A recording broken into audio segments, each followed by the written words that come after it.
Vamos a una pausa. Gracias. Pues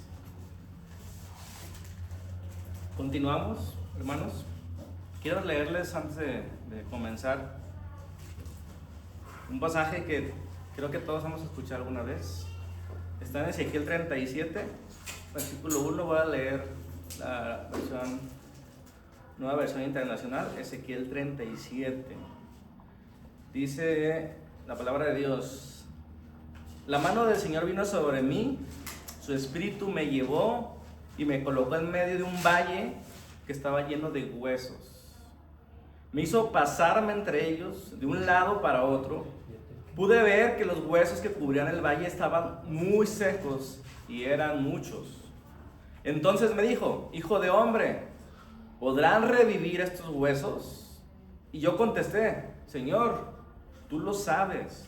Entonces me dijo: profetiza sobre esos huesos y diles: huesos secos, escuchen la palabra del Señor. Así dice el Señor y Dios a estos huesos: yo haré entrar en ustedes espíritu y vivirán. Les pondré tendones, haré que salga carne, los cubriré de piel y les daré aliento de vida. Así vivirán y sabrán que yo soy el Señor. Tal como me lo ordenó, profeticé, y mientras profetizaba, se escuchó un ruido que sacudió la tierra y los huesos comenzaban a unirse entre sí. Yo me fijé y vi que en ellos aparecían tendones, les salía carne y recubrían la piel, pero no había espíritu en ellos. Entonces el Señor me dijo: profetiza, hijo de hombre, profetiza al espíritu, dile: esto ordena el Señor y Dios. Espíritu, ven de los cuatro vientos y sopla sobre estos muertos y vivirán. Yo profeticé tal como se me había ordenado y el Espíritu entró en ellos. Entonces vivieron y se pusieron de pie y era un ejército numeroso. Esa imagen, hace más de 2500 años, que el profeta estaba viviendo y estaba viendo, se trataba de, si leen el capítulo anterior, se trataba del pueblo de Israel que había fallado durante tantos años y había sido dispersado por las naciones, y traía ciertamente un poco de vergüenza que el pueblo de Dios, llamado a hacer luz, estuviera disperso, estuviera como muertos. El profeta veía un valle de huesos muy secos, huesos sin vida. Parado en este valle, el profeta ve algo que va más allá de la imagen y ve a un pueblo que está fuera de su propósito y está definido como un pueblo muerto, un pueblo que son huesos secos y dispersos entre ellos. No hay señal de vida, y lo que fue un pueblo, no cualquier pueblo, sino el pueblo de Israel, hoy estaba en forma de huesos dispersos en todas partes. Y esta imagen de un pueblo llamado, un pueblo con propósito, disperso y como muerto, nos hace pensar en todo lo que vemos en la actualidad. Las noticias que escuchamos, las guerras entre naciones, la economía, y podemos ver que hay un valle de huesos secos. Un valle donde existe el dolor, la injusticia y la incredulidad, donde el 1% de la población es mucho más rico que el 99% del restante. Un valle donde hay injusticias, donde mientras aquí predicamos acerca de la espiritualidad, millones de personas, casi 1,000 millones de personas, se van a dormir con hambre cada noche. El valle también está en la mente de las personas. La depresión y la ansiedad han aumentado 25% en los últimos años. Los sistemas de salud están repletos y están colapsados, donde curan el síntoma, pero no la grieta de la soledad, del dolor. Estamos palpando el dolor mismo de la humanidad, de la misma creación que gime, donde ha perdido el 69% de la fauna silvestre en menos de 50 años. Y todo esto arroja la pregunta, como Dios se la hizo a Israel, perdón, a Ezequiel, le dice: Ezequiel, ¿vivirán estos huesos? Y es la pregunta más interesante que podemos hacernos en este tiempo, y la que nos hacemos cuando miramos que muchas cosas están rotas y no vemos por dónde comenzar. Y Ezequiel, que es el profeta, que de alguna manera se esperaba que tuviera una respuesta, solo dice: Señor, tú sabes. La respuesta que hemos recibido durante muchos años y la que hemos creído es que este mundo, como lo conocemos, este valle de los huesos secos, no tiene solución, que no hay esperanzas, y que incluso que este mundo que conocemos va a ser destruido, va a ser desechado. Y la única esperanza que nos queda es escapar al cielo, donde no hay tristeza y donde no hay dolor. Pero nos hemos equivocado en lo esencial. Por eso esa serie trata exactamente eso, hermanos, que hay valles de huesos secos, de grietas en nuestra propia piel, en nuestro propio planeta donde vivimos. Y la pregunta que este tema quiere responder es que así como había un profeta y así como había un espíritu en Israel, hoy el proyecto sigue en pie. El espíritu no se ha ido, y el espíritu, como sopló allá de los cuatro vientos, hoy sigue soplando.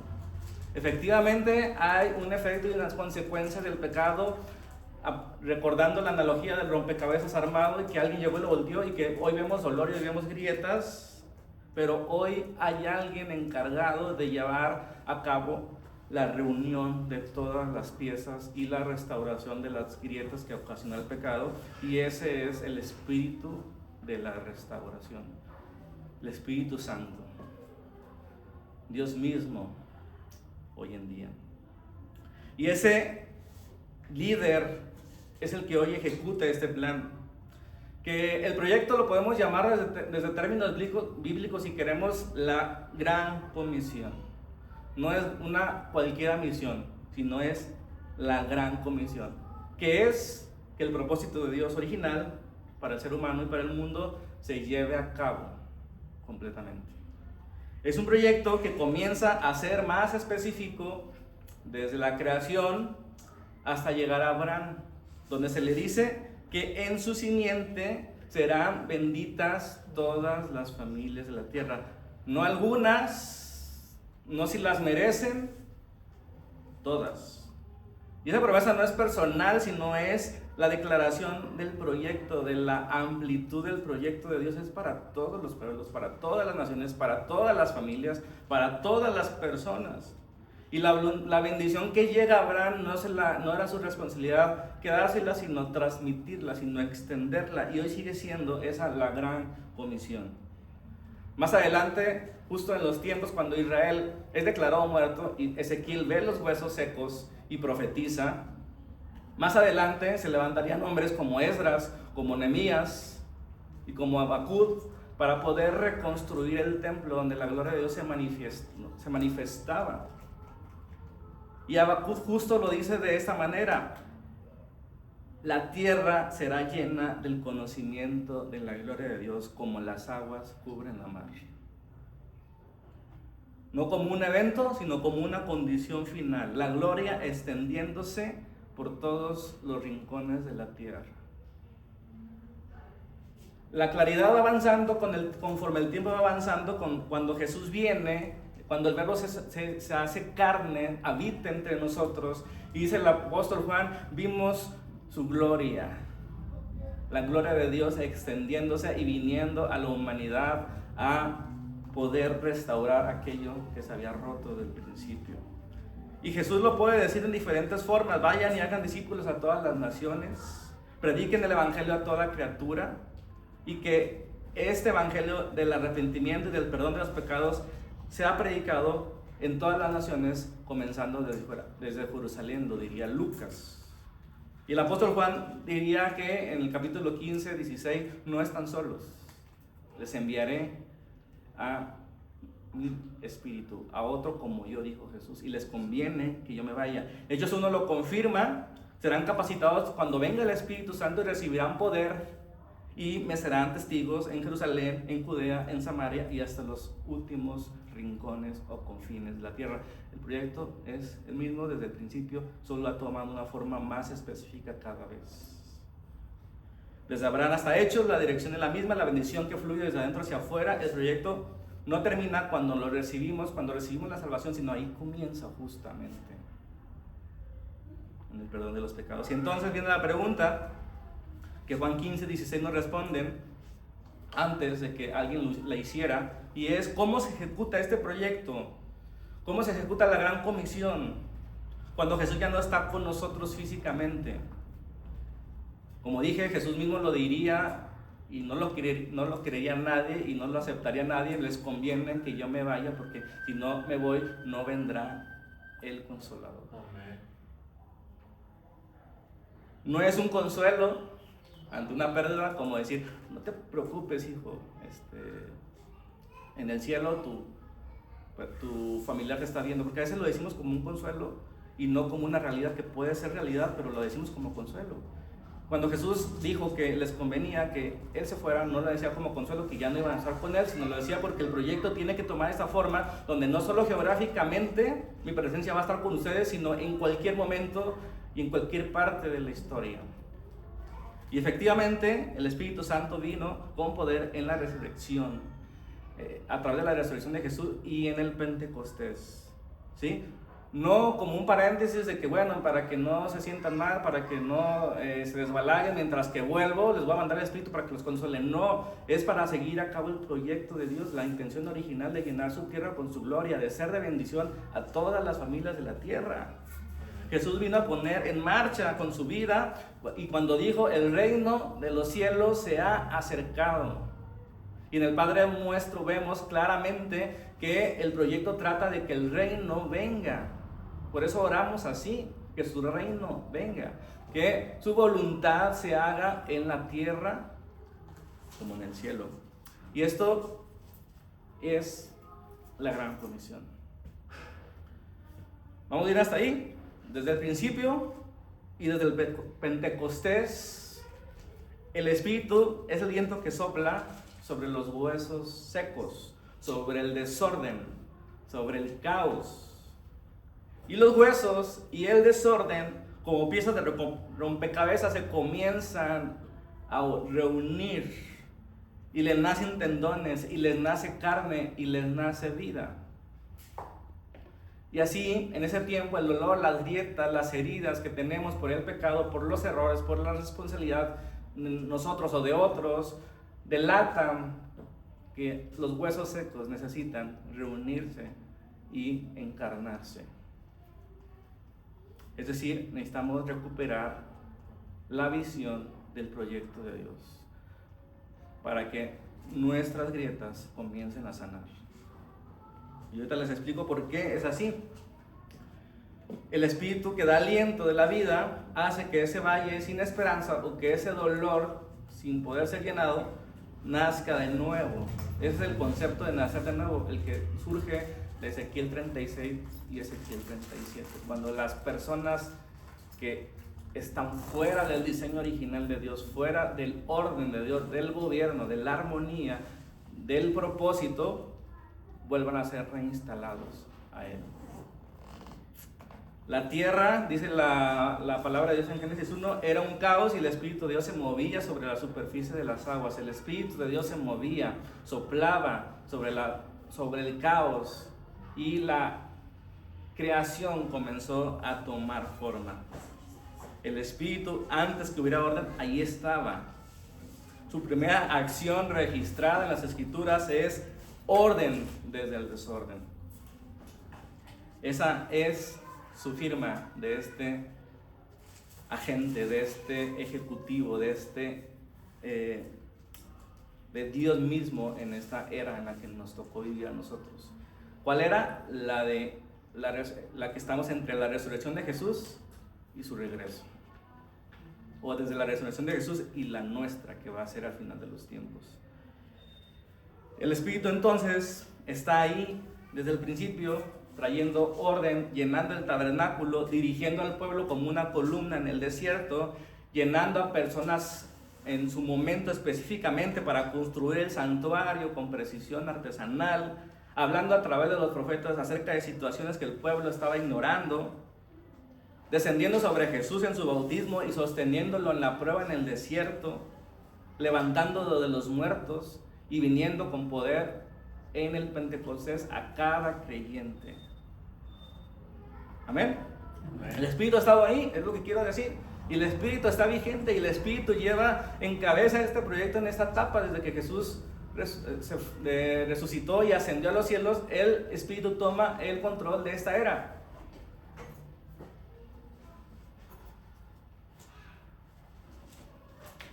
Y en el Pentecostés hace que todos lo que antes hacía en algunos, ¿se acuerdan cuando llenó a Bezalel para producir los utensilios del santuario? Lo que el Espíritu venía sobre algunos, hoy lo hace sobre todos los creyentes. Y nos puede capacitar, y nos puede llenar, y nos puede dirigir, y nos puede restaurar, y nos puede sanar, y nos va a usar para el proyecto del que estamos hablando, que es más grande que nuestra propia vida. Ahora es una escala mayor, porque antes venía sobre algunos, sobre un pueblo, y hoy viene sobre todos los creyentes. ¿Sí? Pablo lo diría de esta manera: ¿no saben que su cuerpo es templo del Espíritu Santo? Y esa es la descripción de cómo el plan pasó de estar geográficamente en Jerusalén a estar en todos los rincones de la tierra, porque ahora el templo somos nosotros. Lo que la gloria que llenaba el templo de piedra antes, hoy busca llenar los templos que caminan de lunes a domingo en diferentes partes del mundo, en tu casa, en tu trabajo, en la congregación. La intención original de Dios entonces nunca fue habitar en un edificio hecho por manos de hombres, fue que su presencia se extendiera poco a poco desde el jardín hacia afuera. Y dice el profeta Habacuc y Isaías: como las aguas cubren el mar. ¿Pueden entender esa ilustración tan gráfica? ¿Cómo va a llenar de gloria a Dios su tierra? Como las aguas llenan la mar. No hay forma que nada del mar pueda escapar del agua. La pregunta es: ¿vivirán estos huesos? Es decir, hay esperanza para este mundo que padece, para nuestras mismas vidas que no encuentran a veces el sentido o la sanidad a nuestros dolores. ¿Vivirán estos huesos? Ezequiel, nos preguntaría Dios a nosotros hoy. ¿Hay esperanza para este mundo?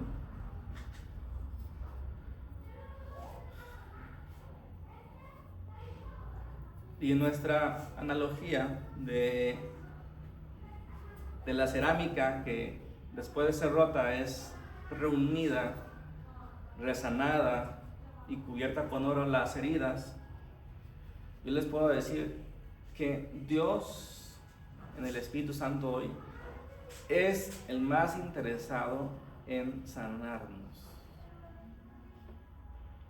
Porque a veces pareciera que tenemos que estar rogando demasiado para que Dios intervenga.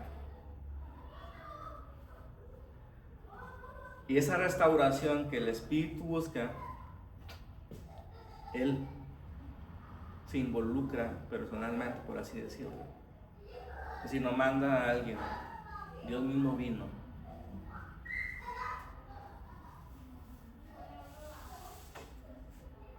Ocurre cuando su presencia, de lo que Él sabe, porque Él nos creó, Él nos dio vida, cuando su presencia comienza a instalarse en nuestras grietas, en nuestros dolores, que puede venir por el pecado de nosotros o por el pecado de alguien más. Como el asunto es, aquí hago un paréntesis, y la pregunta es si el Espíritu, si Dios tiene un proyecto y está interesado en nuestros dolores, en nuestras necesidades, en nuestras dificultades, porque pareciera que no hay efecto de vida en nosotros y en el mundo. Para esto tenemos que entender cómo actúa el pecado y cómo Dios en el Espíritu espera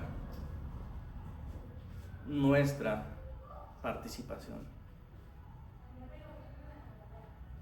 Fíjense, hablando de grietas, hablando de lo que hay detrás del maquillaje, porque muchas veces no queremos nombrar, no nos atreveríamos a nombrar nuestros sufrimientos, nuestros dolores, nuestras dudas.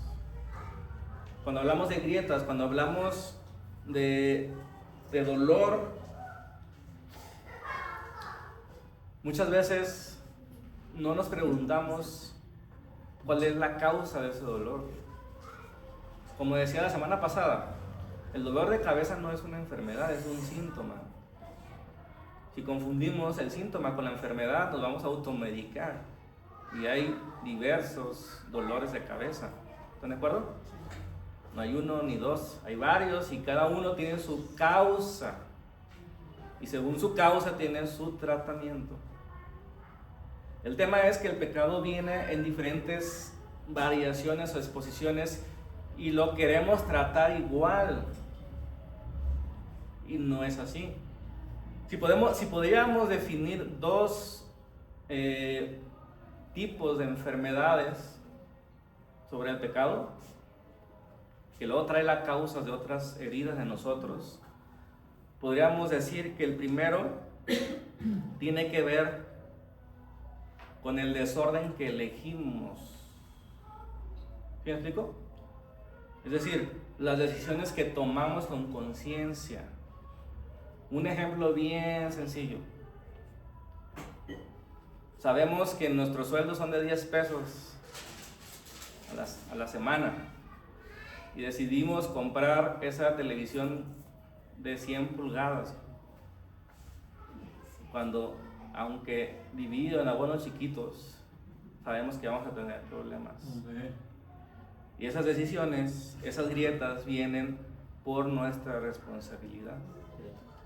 Y se deben de tratar diferentes que otras grietas. No todo es el diablo, ¿no? En algunas partes somos responsables, ¿sí? Y hay otras grietas que vienen del, digamos, desgaste natural en el mundo en que vivimos. ¿A qué me refiero con esto? Por ejemplo, nuestro cuerpo va envejeciendo, ¿sí o no? Sí. Entonces no es lo mismo tener 20 años que tener 40 ni que tener 60. No podríamos hacer lo mismo. Y no estar conscientes de eso nos va a meter en problemas. Yo no tengo 20, ya no puedo hacer las mismas cosas. Necesitamos estar conscientes de que esa degradación y que es por el pecado original, ¿sí? Por las consecuencias mismas de el día que coman de este fruto morirán, es decir, van a envejecer. Tenemos que tomarlo en cuenta de una manera distinta. Y este desgaste natural a veces lo olvidamos, ¿sí? O sea, no lo tomamos en cuenta. Por ejemplo, muchas veces nosotros heredamos la educación de nuestros padres, ¿sí? Y eso puede ser un problema en cierto punto. Si nuestros padres no nos educaron con el dinero, con la alimentación, con las relaciones padre-hijo, vamos a tener problemas más adelante en nuestras finanzas, en nuestras relaciones con nuestras esposas y en los hábitos alimenticios. Entonces, ¿qué quiero decir con esto? Que al final de cuentas el pecado tiene consecuencias, sea como sea que viene, si sea responsabilidad nuestra o responsabilidad de alguien más. Entonces, lo que es responsabilidad de alguien más no es para condenar y juzgar a alguien más, sino para entenderlo, para tomarlo en cuenta. Que si me heredaron diabetes, pues ni modo, la tengo y tengo que tratarme. pero no es una culpa, es una conciencia. Y cuando son tus propias decisiones, malas decisiones financieras, pues hay que corregir, hay que educarse, hay que preguntar, hay que profundizar. ¿Están de acuerdo? ¿Notan la diferencia de las dos consecuencias diferentes del pecado? Mezclar estos dos tipos de enfermedades y de grietas produce culpa, a veces donde no corresponde, o consuelo, a veces donde necesitamos tener la responsabilidad. ¿No sé si se me explico? O sea, hay culpas que nosotros no podemos cargar, pero a veces queremos ser consolados en cosas que sí debemos asumir la responsabilidad. Y eso es confuso respecto al pecado. Tenemos que asumir responsabilidades de nuestras decisiones deliberadas, de aquellas decisiones que decimos, no, aunque yo sé que alimentarme de esta manera me va a llevar a una enfermedad, yo sigo haciéndolo consciente. Va a llegar el momento de pagar la factura y debes de asumir la responsabilidad. Sí, el Espíritu te puede consolar, sí, el Espíritu te puede restaurar, pero no puedes omitir tu parte que conscientemente decidiste tomar decisiones sostenidas sobre tu alimentación, sobre tus finanzas, sobre acudir a la congregación o comprometerte con ella. ¿Están de acuerdo?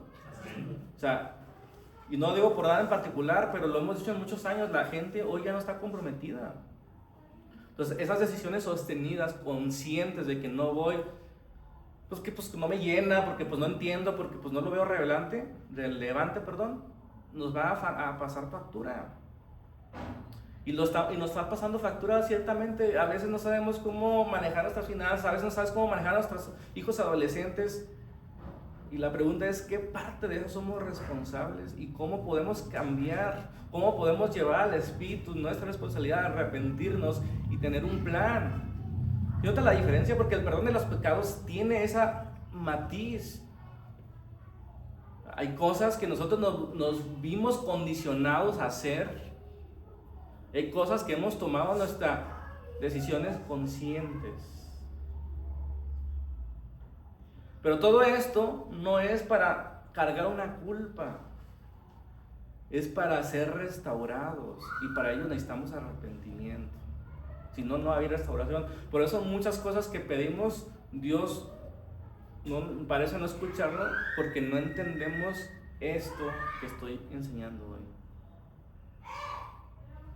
Responsabilidad, asumirla. ¿Qué pasó cuando Adán y Eva regaron el tepache? Se justificaron. Hay cosas que no debemos justificarnos. En cualquiera de las situaciones, sea nuestra responsabilidad o sea por otros, el Espíritu va a hacer la obra. Eso es lo que tenemos que ir con claridad, porque no es que no me va a perdonar porque lo hice consciente. No, el Espíritu perdona por la sangre de Jesús. Dios perdona. Pero cómo vayamos a tratar esa enfermedad es diferente. ¿Están de acuerdo? Y ahorita hablé de dos grandes grietas, la que viene por decisiones sostenidas nuestras y la que viene por consecuencia de otros. Las dos tienen su tratamiento y esas dos se derivan en otras varias, que una tiene que ver con las finanzas, otra tiene que ver con nuestras emociones, otra tiene que ver con la forma en que pensamos, la depresión. Todo tiene su tratamiento, porque las enfermedades así son. ¿Están de acuerdo? O sea, no se trata igual la depresión que la hipertensión. Y la depresión no es una enfermedad, es un diagnóstico. Hay que saber por qué viene. Relaciones rotas, porque tú pensaste que tu vida dependía de lo que el otro pensaba de ti, y cuando el otro se aleja de ti, tu vida se colapsa. Entonces cada cosa, cada grieta, cada dolor tiene su raíz. Y si nosotros no estamos conscientes de eso, si no nos desnudamos ante el Espíritu para que nos vea como somos y nos haga ver, mejor dicho, a nosotros como somos, porque Él sabe cómo somos aunque nos tapemos, no vamos a poder ir a un tratamiento adecuado. Y el tratamiento es importante porque, como hemos dicho, en el tratamiento Dios anuncia su evangelio. Cuando grietas en nosotros comienzan a sanar, nosotros somos los primeros que somos habilitados para poder ayudar a otros. Pero cuando escondemos lo que tenemos, aquello que más nos da vergüenza, estorbamos al Espíritu. de que haga la obra en nosotros y que nosotros ayudemos a otros. Y nos convertimos en huesos secos. No se entristezcan. Esto es para estar conscientes de que el Espíritu está dispuesto, pero la carne es débil. Aceptémoslo y vayamos como somos ante Él. ¿Están de acuerdo? Entonces, no se trata de producir culpa donde no corresponde, y sí se trata de no producir consuelo donde tienes que asumir responsabilidad. Consuelo me refiero a, ay, pobrecito.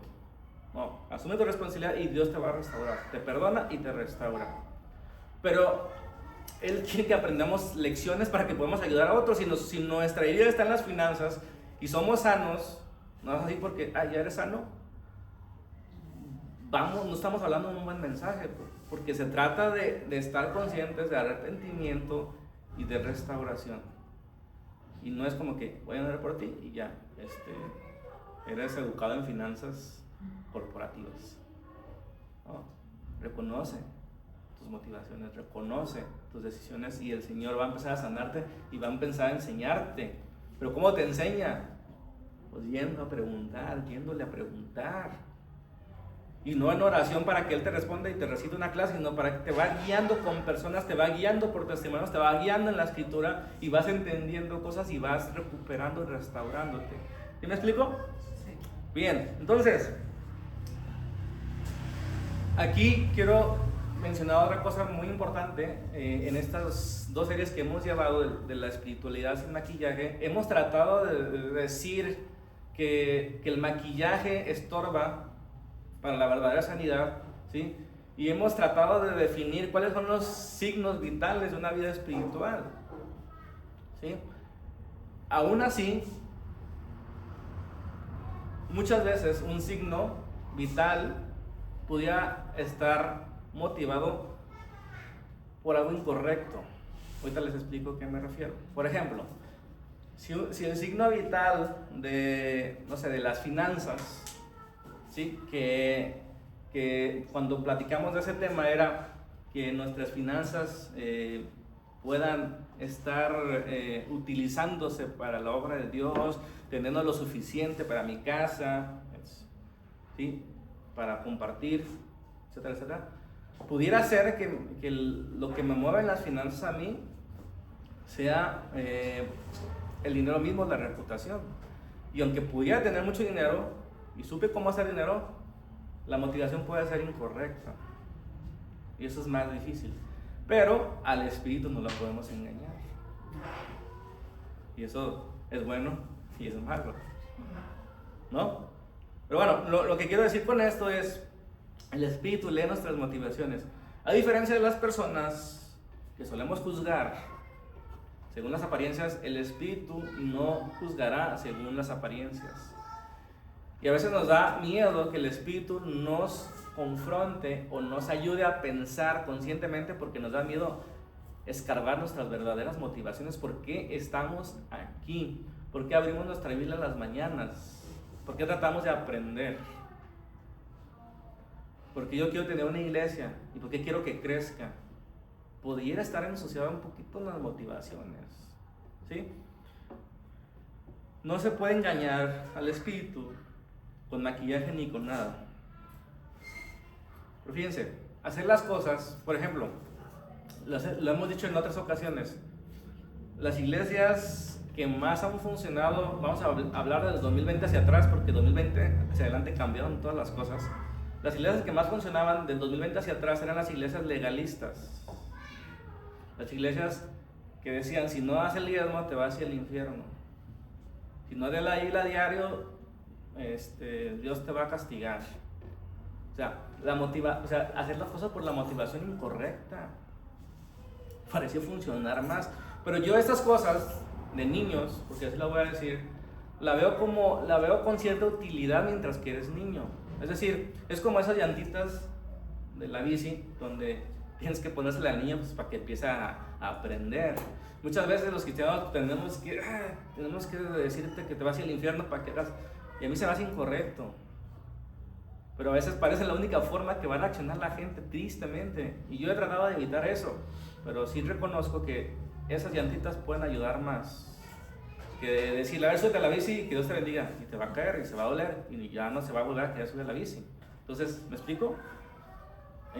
Pero las motivaciones son muy profundas, son muy misteriosas, por así decirlo, ¿sí? Entonces, esas llantitas ayudan, pero si las llantas nunca se quitan, el niño nunca va a aprender a andar solo. Entonces, malo eso como mandarlo en la bici y sin enseñarle, ¿están de acuerdo? Entonces, sí tenemos que poner llantitas, pero inmediatamente después que aprenda, quítaselas. Los cristianos necesitan primero instalar cosas que tenemos que hacer, no por el hecho obligatorio de tenerlas que hacer, sino porque son cosas que nos van a empezar a formar como creyentes. Nos van a empezar a dar las habilidades para andar en la bici. Cosas como las ¿cómo se llama? Disciplinas espirituales. Pero quien ore, quien evangelice, quien quiera tener buen testimonio solo por el hecho de no irse al infierno o por demostrar algo, creo que no está entendiendo la motivación correcta. Estamos aquí y la salvación consiste en participar en el proyecto de Dios, donde recuperamos la vocación original del ser humano. Estar cerca de Dios, pensar en el prójimo, aportar a la creación, a su gloria, que se extienda. Esa es la motivación, participar en su proyecto, no el miedo a lo que va a pasar cuando eso termine. Ese miedo nos puede ayudar en algunas partes de nuestra vida, pero no nos va a ayudar en las partes más difíciles de nuestra vida, donde vamos a colapsar y donde incluso vamos a poder renegar de Dios, que pensamos que Él amenaza a la gente para que no se vaya al infierno, porque eso hemos predicado mucho tiempo. Amén. El Espíritu entonces puede sostenernos en la debilidad mientras somos niños en la fe y nos va a ayudar a entender las cosas conforme vamos creciendo, ¿sí? Como diría el apóstol Pablo en Romanos 8, el Espíritu gime con gemidos indecibles que interceden por nosotros cuando no sabemos qué pedir. A veces no sabemos qué pedir, ¿están de acuerdo? Porque a veces nuestras oraciones toman una forma muy extraña, como de que gane mi equipo favorito. ¿Sí o no? Yo he orado por eso, o sea, y le voy a la América. No necesito mucha oración para eso. Pero ¿están de acuerdo que es una oración extraña? Amén. ¿O les ha pasado? A mí sí. Oras por un lugar en estacionamiento. Sí. O sea, y no estoy diciendo que no debamos hacerlo, lo que estoy diciendo es que el Señor nos va a enseñar a pedir mejor. No digo que esas cosas no se deban pedir, o a lo mejor sí quiero decir eso, pero nos vamos a pedir de todas maneras. Porque nos encontramos ante una necesidad y le decimos, Dios, ayúdame con esto, ayúdame a pasar el examen y no estudiaste nada. Si entendemos más cómo Dios nos ayuda, podemos enfrentar mejor la vida. Y a veces nos quedamos con ese tipo de oraciones de quiero pasar el examen, de quiero no estar gordo, de quiero no tener mala salud, cuando no entendemos las raíces de nuestras dietas. Y hay muchas veces que no se va a poder solucionar nuestra historia, pero vamos a encontrar un motivo para seguir adelante. Porque el proyecto se trata de lo que Dios quiere hacer en la humanidad. Y nos va a usar a nosotros, estemos en la última etapa de nuestra vida o estemos al principio. Si entendemos la historia, si entendemos qué quiere Dios de nosotros, nuestras necesidades como pedir por un estacionamiento van a empezar a cambiar. Y nuestras peticiones genéricas como de ayuda a mi matrimonio van a empezar a cambiar. Señor, ¿qué hago yo? ¿Qué hago exactamente? ¿A quién busco? ¿Cómo se lo comunico a mi esposa? Van a empezar a tomar formas más específicas. Cuando entendemos que hay heridas que tiene ella, que tengo yo, que luego no las sabemos expresar y chocamos. Y no es, Señor, sana mi matrimonio. Señor, mi vida aquí está. Sana nuestras heridas. Ayúdanos a verlas primero. Yo así estoy viendo las cosas sobre la oración. Porque de otra manera no nos explicaríamos porque Dios no escucha una oración como de cambia mi matrimonio, cuando es una oración mucho mejor que la de que gane mi equipo de fútbol.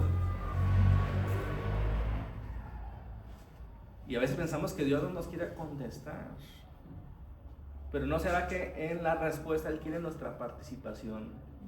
Quiere que aprendamos ciertas lecciones, que asumamos ciertas responsabilidades. Y que como Pablo en algún punto podamos decir, Señor, si no me quieres quitar este aguijón, me basta tu gracia. Porque a lo mejor la respuesta a esa oración te va a llevar a alejarte, no lo sabemos. Pero necesitas preguntarla, necesitas relacionarte con Dios, necesitas pensar y meditar en estas cosas. Y eso no es fácil.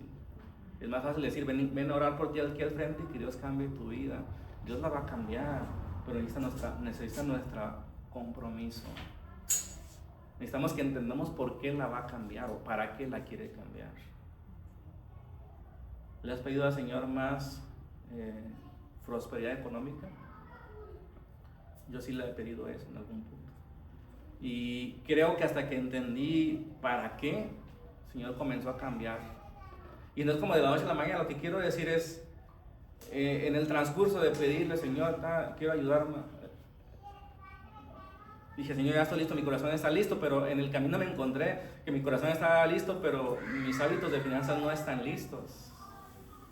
Sigo gastando más de lo que debería gastar y puedo ayudar menos de lo que debería ayudar.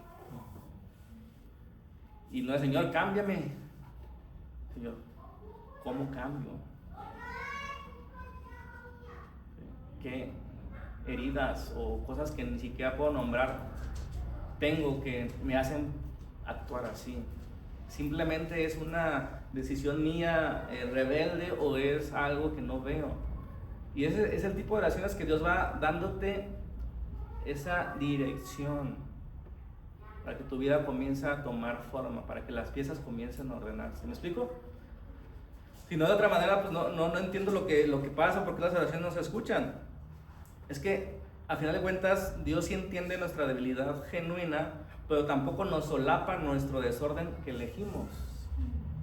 Sí, Él nos entiende, nos escucha en nuestra debilidad, pero Él tampoco va a solapar nuestras malas decisiones constantes. Esa es la diferencia entre Dios y otros dioses, ¿no? Que Él quiere que miremos esas cosas y que participemos en la restauración. Porque de otra manera no vamos a ser sanados, sino nos va a poner un resane ahí, que no vamos a sentir parte de nosotros. Y que en cualquier otro punto de nuestra vida vamos a volver a caer en ese punto. ¿Ok? Nos acercamos al final. El código de comunicación. Si existiera un código de comunicación, porque luego pensamos que el Espíritu Santo no nos escucha, o se necesita una codificación o pasos, una forma de orar para que nos escuche, ¿están de acuerdo? Pero no, si hubiera un código de comunicación con el Espíritu Santo sería que vayamos transparentes, que vayamos vulnerables, que vayamos honestos, es decir, sin palabrería, sin fingir. No, a Dios no le podemos engañar, el maquillaje no lo podemos poner, pero con Él no funciona. Vayamos como estamos, vayamos con la sinceridad, con toda la sinceridad honesta, con Él sí podemos ir. Como David oraba en los salmos, Señor, rómpele los dientes. Podemos ir con Él así como somos. Y Él nos va a enseñar a pedir como conviene. Pero si no vamos como somos, pues ¿qué va a arreglarnos? Los sanos no necesitan médicos. Vamos como somos, reconozcamos nuestra gran grieta, aquella que no hemos sabido ni siquiera decirle a nadie. Y Él la puede restaurar si nos disponemos a que el artesano tome la pieza y ponga el resano. No digo que es fácil, porque si fuera fácil, pues todo estaría arreglado, ¿están de acuerdo? Porque todos tenemos buenos deseos. Pero necesitamos comprometernos con este proyecto de la restauración. El Espíritu Santo no tiene una membresía VIP para poder acceder. Algunos pensarán que tienes que tener cierto nivel espiritual, pero no. Él escucha hasta el ladrón que toda su vida fue un crimen y luego levanta una oración: Señor, acuérdate de mí. Pero tampoco es una lámpara que sale y frotamos y que digamos, Señor, quiero que gane la América hoy. O Señor, quiero tener un mejor trabajo. O Señor, quiero que mi hijo agarre el rollo. ¿Me explico? Amén. No lo podemos usar así. Y a veces así oramos. Nunca nos acordamos del proyecto de Dios. Ni siquiera sabíamos que había un proyecto. Nosotros estamos esperando a que esto termine porque hay mucho dolor y queremos el cielo. Hermanos, pero somos llamados a que la voluntad de Dios se haga en la tierra como en el cielo. Y eso ya comenzó. El Espíritu Santo, en resumen, no es una herramienta como la IA que está bien disponible para nosotros y hasta nos da papachos, ¿no? Tú tienes la razón, no, el Espíritu Santo es Dios, tiene un proyecto y nos invita a participar en él. Y nuestras necesidades son importantes en su proyecto, porque es la forma de anunciar lo que él está haciendo. Entonces sí, está interesado en nuestras necesidades. Hoy nosotros somos como el profeta Ezequiel, donde Dios nos pregunta, ¿vivirán esos huesos? ¿Hay esperanza para este mundo en conflicto? ¿Hay esperanza para los políticos que conocemos? Y el Señor nos dice, profetiza a esos huesos y vivirán. ¿Qué significa profetiza? Proclamar el poder del Evangelio.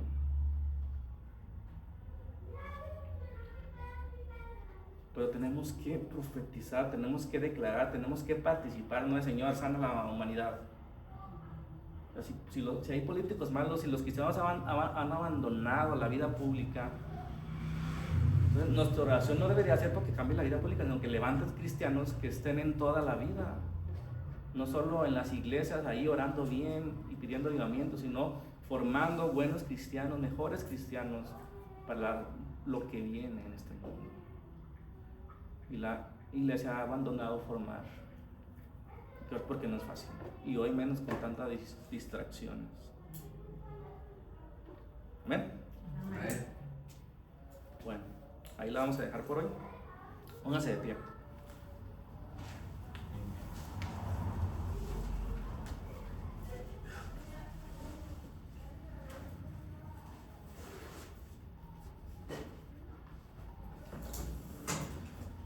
Lo único que te quiero decir este final es que las necesidades que tengamos en nuestra vida, sobre las finanzas, sobre nuestros cuerpos, enfermedades, nuestras relaciones, son cosas que le interesa al Espíritu, pero no es una lámpara.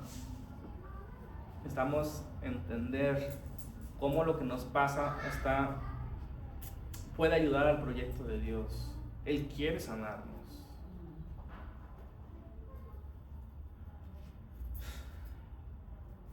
Quiere que descubramos ese maquillaje, que aprendamos a pedir más específicamente,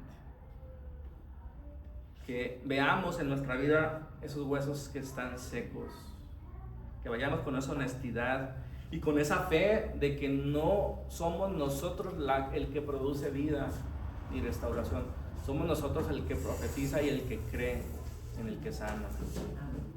¿Cuántas veces Jesús no dijo, tu fe te ha salvado, tu fe te ha sanado?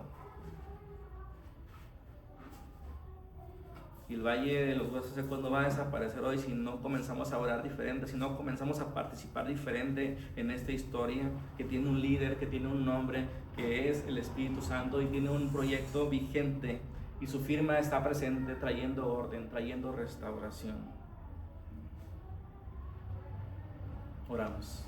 Padre, te pedimos por esas grietas que hay en nuestra piel, las que elegimos y las que heredamos, las individuales y las colectivas, y te pedimos que esas grietas sean el territorio donde tu mano trabaja y donde tu mano no las borra, sino las resana y las resalta con oro.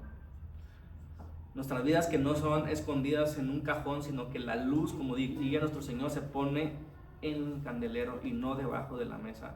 Somos cerámicas en proceso, estamos quebrados en algunas partes de nuestra vida, pero creemos que tu mano poderosa, no solo para nosotros, sino para las necesidades de otros más críticas, las del mundo, van a ser subsanadas, porque tú tienes un plan y tu plan no falla. Y hoy queremos, Señor, participar desde adentro, a comenzar a que nuestra vida sea restaurada para que pueda ser que podamos ser un hombre de bendición. Sabemos y declaramos, Señor, que las cosas que suceden y que vemos en el mundo no están en nuestras manos. Pero no somos el Espíritu ni somos el Mesías, somos aquellos que tú estás rescatando en todas nuestras maneras de vivir.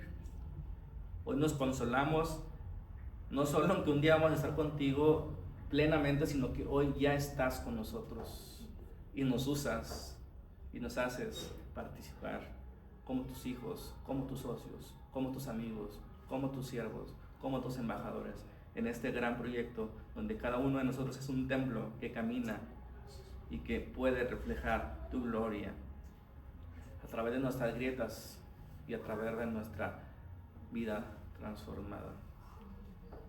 Ayúdanos, Señor, a ser esa luz en la oscuridad y empezar de a poco a ordenar nuestras piezas.